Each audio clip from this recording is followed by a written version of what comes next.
Well, hi everyone, this is Miss Kris, and I'm out in my backyard today. I'm looking for butterflies. Have you seen any butterflies this summer? I've actually seen quite a few in my yard. They do love the flowers. And I was trying to find some today, but I haven't seen any yet this morning, but I bet they'll be here later. Well, the reason I wanted to find butterflies is because I have a story today that talks about butterflies.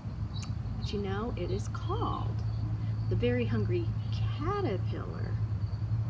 Do you know why that is? Butterflies aren't butterflies when they start out. You know what they are to begin with? That's right, caterpillars. So, I want to tell the story of the very hungry caterpillar, but I'm not going to use the book today. I have a very cool prop that I want to do.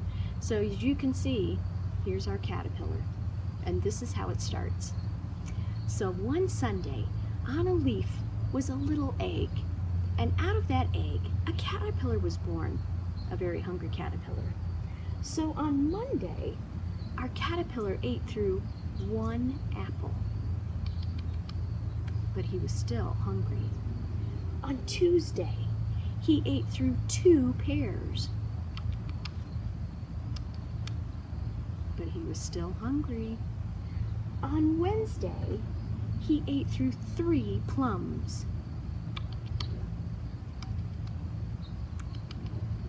but he was still hungry. On Thursday, he ate through 4 strawberries,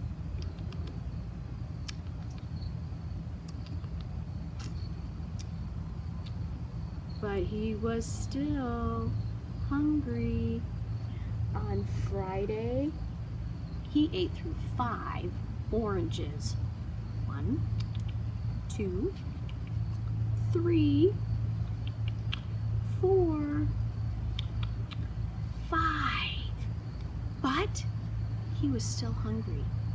So on Saturday, he ate through 1 cucumber. He ate through 1 piece of cake. He ate through 1 slice of cheese. He ate through 1 piece of salami. He ate through an ice cream cone. He ate through a hot dog. He ate through a lollipop.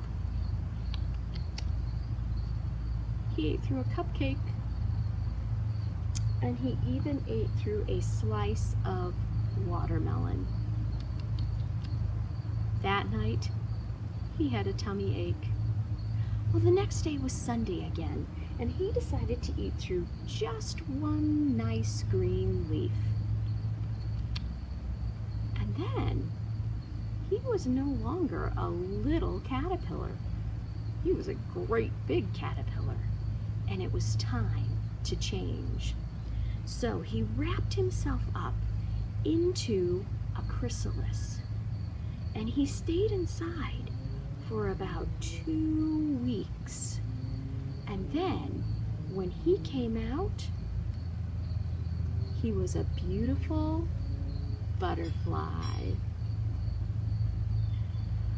Wow, that is a fun story. I love that one. Well, now I wanted to show you how to make a quick little butterfly ring project. All you need is a piece of paper or cardstock, construction paper, whatever you have, and a pipe cleaner. That's it. So it's going to be a little ring that fits on your finger. So actually you only need about a half sheet of whatever paper you use, and then you fold it in half and you draw a butterfly shape on there. Now, the part that you want to make sure is that you draw a little bit of a body too. So a little bit of a line here to make a body, and then draw the wings.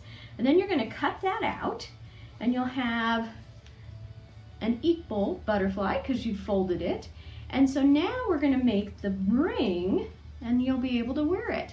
So the first step is you're going to take that chenille stem or pipe cleaner, and you're going to measure your finger. So you want to put it on your finger so you can take it on and off. And then you just twist it so that part stays. And then you're going to attach it to your butterfly. So the easiest way to do that is to kind of put it underneath a little bit, and then you're going to wrap that pipe cleaner around the body. So you're going to do that on both sides, and then you're going to have just a little bit left here, and that's what you're going to use to make your antenna. So pipe cleaners are so fun because you can bend them in all kinds of ways. So when you've got your pipe cleaner wrapped around, then you can just take those ends and curl them a little bit so they look like antenna. Make sure your ring part is down like this. You slide it right on your finger, and you've got a butterfly to fly around. So that's a quick fun project for you to try. We'll see you next time.